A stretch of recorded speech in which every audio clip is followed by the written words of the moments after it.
Hi everyone, আমি অনামিকা চলে এলাম আপনাদের মাঝে আবার একটি নতুন ব্লগ নিয়ে। আশা করি আপনারা ভালো আছেন আর সুস্থ আছেন। আজকের ব্লগটা না অনেক বেশি আপনাদেরকে সাহায্য করবে। আশা করি এই ব্লগটা দেখার পর আপনারা আপনাদের জীবনে অনেক কিছুই চেঞ্জেস আনতে পারবেন। তাহলে চলুন ব্লগটা শুরু করা যাক। আর এই ব্লগে আমি আমার জীবনের কিছু গল্প বলবো, আর কিভাবে আমি আমার জীবনটাকে এত সুন্দর আর স্বাভাবিকভাবে সাজিয়ে তুলেছি সেটাই আজকে আপনাদের সাথে শেয়ার করব। যারা এখন নতুন গৃহিণী হতে চলছেন, কিংবা বলতে পারেন যারা সবে সবে বিয়ে করেছেন, আর বিশেষ করে যারা অ্যারেঞ্জ ম্যারেজ, তাদের জন্য তো ভীষণভাবে হেল্প করবে। আমি যখন বিয়ে করেছিলাম 2016-তে, তখন কিন্তু আমার জীবনটা ছিল অন্যরকম। বিয়ের আগে আমি কোনো রকমই কাজ পারতাম না। কাজের মধ্যে আমার যে কাজটা সবথেকে বড় ছিল, সেটা আমি ঘর গোছাতে আর ঘর পরিষ্কার রাখতে পছন্দ করতাম। কিন্তু রান্না বান্না এবং টুকিটাকি মেয়েদের যে কাজগুলো হয়, সেই কাজগুলো আমি কিছুই পারতাম না। যখন আমার বিয়ে হয় তখন আমাকে সমস্তটাই জিজ্ঞাসা করা হয়েছিল যে আমি কি পারি কি পারি না। আমি কিন্তু সমস্তটাই গুছিয়ে বলেছিলাম। তো তারা কিন্তু আমাকে কখনোই ফোর্স করেনি যে আমাকে এই কাজগুলো করতেই হবে। কিন্তু বিয়ের পর মেয়েদের কিন্তু অনেকটাই দায়িত্ব থাকে যে কাজগুলো করার। যখন আমার বিয়ে হয় তখন আমার বিয়েটা কিন্তু অনেক দূরে হয়েছিল। বিয়ে আমার পশ্চিমবঙ্গে হলেও আমাকে আমার স্বামীর সাথে অনেকটা দূরে থাকতে হতো, পশ্চিমবঙ্গের বাইরে, মহারাষ্ট্র শহরে, যেখানে আমি তাদের ভাষাও বুঝতাম না এবং সেখানে হেল্পিং হ্যান্ড বলতে সহজে পাওয়া যেত না। আর নতুন একটি জায়গা, সেখানে আমি নতুন, আর সেখানে একটা অচেনা অজানা ব্যক্তিকে ঘরে প্রবেশ করানো কিন্তু ভীষণ একটা রিস্কের ব্যাপার ছিল। সব মিলিয়ে যখন আমি সেখানে যাই না, তখন আমার পক্ষে সেই শহরটা, সেই সংসারটা অ্যাকসেপ্ট করা কিন্তু অনেকটাই বেশি কঠিন হয়ে দাঁড়িয়েছিল। আমি কিছুই বুঝতাম না যে কিভাবে কাজ করব, কিভাবে আমি সংসারটাকে গুছিয়ে সাজিয়ে রাখবো। সমস্ত কিছু আমার পক্ষে না একদম অসম্ভব ব্যাপার হয়ে উঠেছিল। আমি কিছুই বুঝতে পারতাম না যে কি করে কি করব। এক সময় না কেঁদে ফেলতাম এবং কিছুই ভালো লাগতো না। মনে হতো যে সব কিছু ছেড়ে আবারও চলে যাই আগের জীবনে। অনেক দিন এরকম ঘটেছে, কিছুই ভালো লাগতো না। পুরো নেগেটিভ এনার্জি আমাকে যেন খেয়ে যাচ্ছিল। আমার মনে হয় অনেকেরই কম বেশি বিয়ের পর একটা নতুন জীবনে পা দেওয়ার পর সব কিছুই কিন্তু পাল্টে যায়। আর যখন সেখানে তোমাকে মানিয়ে নেওয়ার মতন কেউ থাকবে না, তখন কিন্তু সেটা কিন্তু আরও বেশি কঠিন হয়ে দাঁড়ায়। আমার হাজব্যান্ড অনেক বেশি হেল্পফুল ছিল। সকাল থেকে যখন ও ঘরে থাকতো তখন আমাকে অনেকটাই হেল্প করতো, কিন্তু তারপরেও কিন্তু অনেক কাজকর্ম থাকতো, একা থাকতে হতো সারাদিন, কথা বলার মতন কোনো মানুষ ছিল না। তখন কিন্তু আমার পক্ষে সেই জায়গাটা এবং সেই সময়গুলো অ্যাকসেপ্ট করা কঠিন হয়ে দাঁড়িয়েছিল। তারপর আমি ভাবি যে আমাকে ব্যস্ত থাকতে হবে, কিছু একটা করতে হবে যাতে আমার এরকম ডিপ্রেশনটা না আসে। ধীরে ধীরে নিজেকে পাল্টানোর চেষ্টা করি এবং একটি বেসরকারি অফিসে চাকরিতে নিযুক্ত হই। যখন ওখানে চাকরি করি তখন আমার সময়টা খুব সুন্দর করে পার হয়ে যেত। নতুন বন্ধু, নতুন একটা, বলতে গেলে সব কিছুই নতুন ছিল সেখানে, কিন্তু তবু তারা আমাকে খুব সুন্দর করে অ্যাকসেপ্ট করেছিল। সেখানকার পরিবেশের সব মানুষজনেরা, যেহেতু আমি একা বাঙালি ছিলাম, তার জন্য তারা আমাকে খুব সুন্দর বন্ধু বানিয়ে নিয়েছিল। সেখানে থাকার সময় কিন্তু আমার কোনো কষ্ট হতো না। কিন্তু যখন আবার ছুটিতে ঘরে আসতাম, মানে যেই দুদিন আমার কাছে ছুটি থাকতো, যখন আমি সময় পেতাম, তখন আবার যেন আমার কাছে সব কিছু কঠিন হয়ে দাঁড়াতো। এই করে করেই আমার কিন্তু 2 বছর কেটে গেল। 2 বছর পর যখন লকডাউন শুরু হলো, তখন কিন্তু আবার আমাকে সেই একা সংসার জীবন কাটতে হতো। আবার আমার মন খারাপ, দুঃখী হওয়া, ঝগড়াঝাটি, কথা কাটাকাটি এইসব লেগে থাকতো। কোনো কিছুই যেন আমার ভালো লাগতো না। এত বছর সংসার হয়ে গেল, 2 বছর হয়ে গেল, তবু কেন আমি সংসারটাকে অ্যাকসেপ্ট করতে পারতাম না, এটাই মনে মনে ভাবতাম। এতে কিন্তু মেয়েদের বাবা মাদের সব থেকে বড় কষ্ট হয়, কারণ তাদের কাছে কিন্তু তাদের মেয়েরা কিন্তু অনেক বেশি কিন্তু ইম্পর্টেন্ট থাকে। কিন্তু সে যখন মা বাবাদের থেকে যখন তাদের মেয়েরা অনেকটা দূরে থাকে তাদের কাছে কিন্তু এটা শোনার পর কিন্তু আরও বেশি কষ্টকর হয়ে ওঠে। তো আমার মনে হতো এসব করাতে আমি সব কিছুই হারিয়ে ফেলছি। ধীরে ধীরে নিজেকে পাল্টানোর চেষ্টা করলাম, বুঝতে শিখলাম যে কি করলে আমার সংসারটা সুখের হবে, সেটাই আজকে আপনাদের সাথে বলবো। প্রত্যেকটি জিনিস আমি ধীরে ধীরে পাল্টানোর চেষ্টা করলাম। যখন আমি পাল্টানোর চেষ্টা করলাম তখন দেখলাম আমার চারপাশের মানুষগুলো কিন্তু অনেকটাই পাল্টে গেছে। যেমন আমার স্বামী, যে আমার সাথে কথা বলার চেষ্টা করতো, যে আমার সাথে সব কাজে হেল্প করার চেষ্টা করতো, সে কিন্তু আমার সাথে আর কথা বলতে আসতো না। কারণ তার মনে হতো যে কথা বললেই হয়তো কথা কাটাকাটি হবে। সংসারে সব কিছুই যেন পাল্টে যাচ্ছিল। কিন্তু পুরনো জিনিসগুলোকে ঠিক করা কিন্তু অতটাই সম্ভব ছিল না। আমি তাও চেষ্টা করেছি, আর যার জন্য আজকে সুখী হতে পেরেছি। প্রথমত বুঝতে শিখেছি যে আমাকে সংসারটাকে ভালোবাসতে হবে। আমি যখন মার বাড়িতে ছিলাম, মায়ের সংসার, বাবা মার সংসারটাকে যেভাবে ভালোবেসেছিলাম, সেরকম করে আমাকে এইটাকেও ভালোবাসতে হবে। ভালোবাসা দিয়ে যেমন মা সংসারকে ভালোবেসেছিল, যার জন্য আমরা সন্তানেরা মাকে চিনেছি, তেমনিও আমাকেও সেই সংসারটাকে ভালোবাসতে হবে। এই মনে করেই আমি সকালে ঘুম থেকে উঠে স্বামীর পছন্দের খাবারটা আগে বানাতাম। এমন ছিল যে স্বামী যেটা পছন্দ করতো সেটাই আমাকে বানাতে হবে, তার কোনো কথা ছিল না। আমি আমার পছন্দের খাবারটা বানালেও স্বামী খুশি হতো। সেই খাবারটাকেই যত্ন করে সুন্দর করে প্রেজেন্ট করে তাকে দিতাম, যাতে সে খুশি হয় এবং সে মনে করে যে আমি সত্যি গুছিয়ে গাছিয়ে সুন্দর করে নিজেকে মানিয়ে গুছিয়ে এই সংসারটা করতে সত্যি চাচ্ছি। যখন এমনি করতে শুরু করলাম তখন দেখলো যে আমি সংসারটাকে সত্যি ভালোবাসি।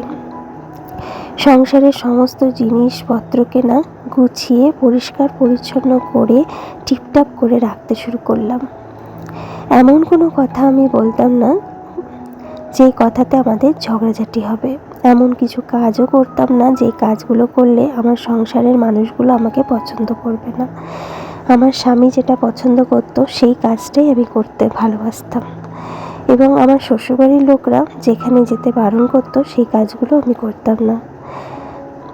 আমি শুধু আমার মা বাবার বাড়ি যাওয়াটা পছন্দ করতাম, বাকি কোথাও গেলে আমাকে তাদের পারমিশন নিতে হতো। আর তারা যদি বলতো যাওয়া হবে না বা তাদের সাথে যেতে হবে, আমি তাই করতাম। এই করে করে আমি মানুষগুলোকে অনেকটাই পাল্টানোর চেষ্টা করলাম।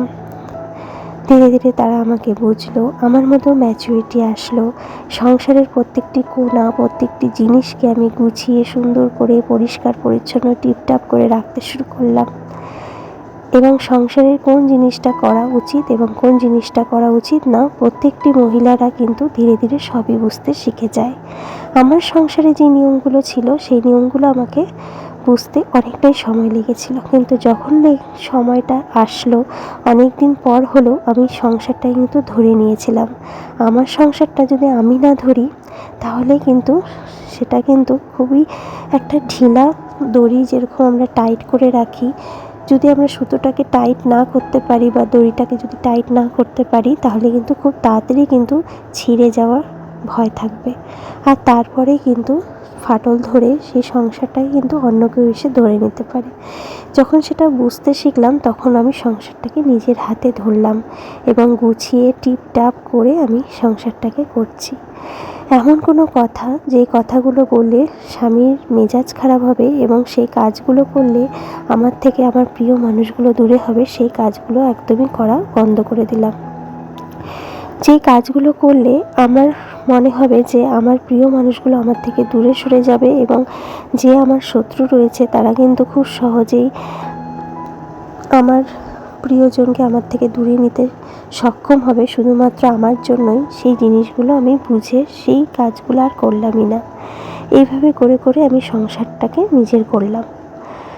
যখন দেখবেন আপনাদের বাড়ি ঘর চারপাশে জিনিসপত্র টিপটাপ গুছিয়ে গেছে এবং পরিষ্কার রাখা থাকে না, তখন একটা পজিটিভ ভাইবস কাজ করে।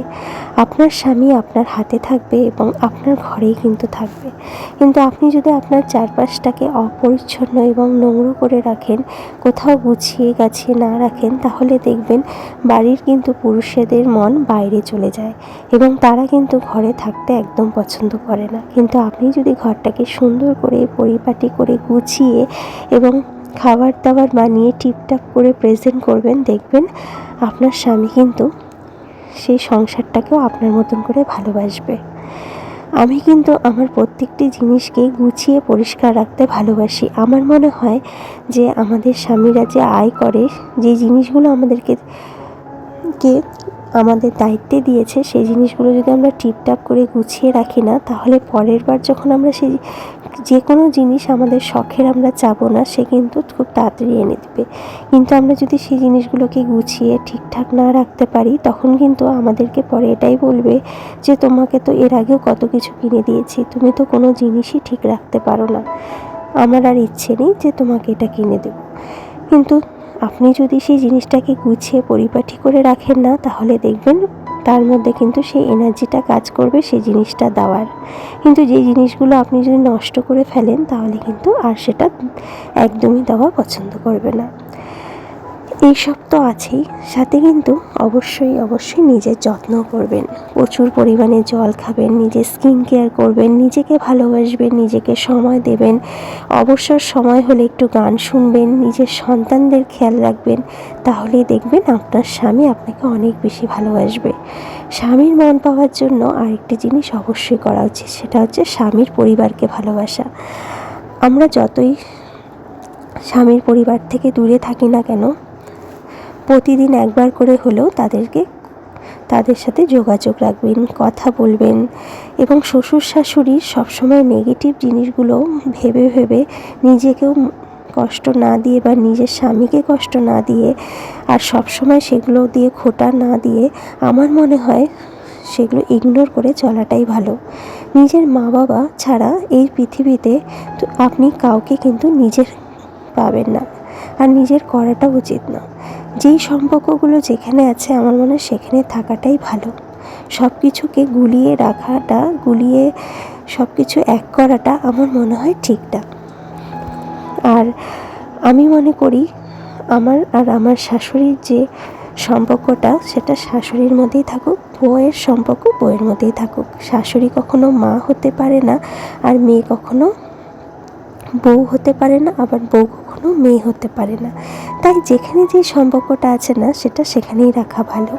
সব কিছু আমরা যদি এত বেশি কারো কাছে এক্সপেকটেশন রাখি, তাহলে কিন্তু আমরা ব্যর্থতাই পাবো।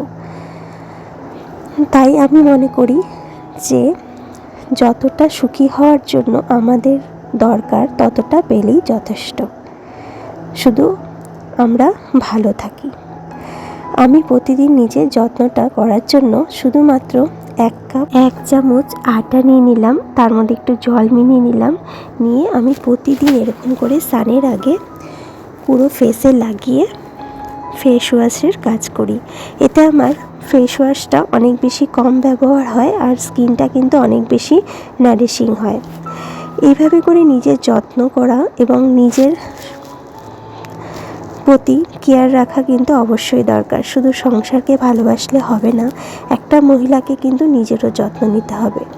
কারণ আমাদের যদি কিছু হয়ে যায়, তাহলে একমাত্র সবথেকে বড় কষ্ট পাবে আমাদের সন্তান। তাই সন্তানের জন্য নিজেকে ভালো রাখা, সুস্থ রাখা অবশ্যই প্রয়োজন।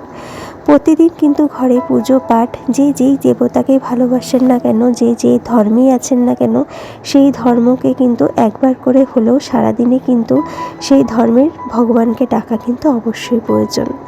ঘরে যাতে কোনো রকম নেগেটিভ এনার্জি প্রবেশ না করতে পারে, তাই প্রতিদিন কিন্তু প্রদীপ, ধূপ, ধূনা এসবের কিন্তু অবশ্যই জ্বালানো উচিত। আমি প্রতিদিন পজিটিভ একটা ভাইবস আনার জন্য প্রতিদিন দেবদেবীর পুজো তো করি, সাথে আমি ধূপ ধূনা এইসব দিয়ে থাকি। এতে না আমার স্বামী অনেক বেশি খুশি হয়, আর আমি দেখেছি তাতে কিন্তু আমার মনে হয় আমার চারপাশে যে লোকেজনেরা রয়েছে না আমার শ্বশুরবাড়ির, তারাও কিন্তু অনেক বেশি মনে করে যে আমি সংসারটাকে অনেক বেশি ভালোবাসি। এইভাবে করে করেও কিন্তু সংসারে সুখ আনা যায়। ধীরে ধীরে যদি নিজের মধ্যে অনেক জিনিস কিন্তু পাল্টাতে পারলেই কিন্তু আমরা কিন্তু আমাদের জীবনকে অনেক বেশি সুন্দর করে তুলতে পারবো। আমরা যে পরিবেশ থেকে আসি সেই পরিবেশ থেকে অন্য আরেকটি পরিবেশ কিন্তু অনেকটাই আলাদা। তাই আমাদেরকে মনে রাখতে হবে যে আমাদের বাড়ির যে পরিবেশটি ছিল সেই পরিবেশ থেকে অন্য একটি পরিবেশকে আমাদেরকে নিজের বাড়ির সাথে তুলনা করলে কখনোই চলবে না। তাই তাদের কী পছন্দ, তাদের কী প্রয়োজন সেটা কিন্তু সবসময় আমাদের ভেবে মাথায় রেখেই আমাদের চলতে হবে।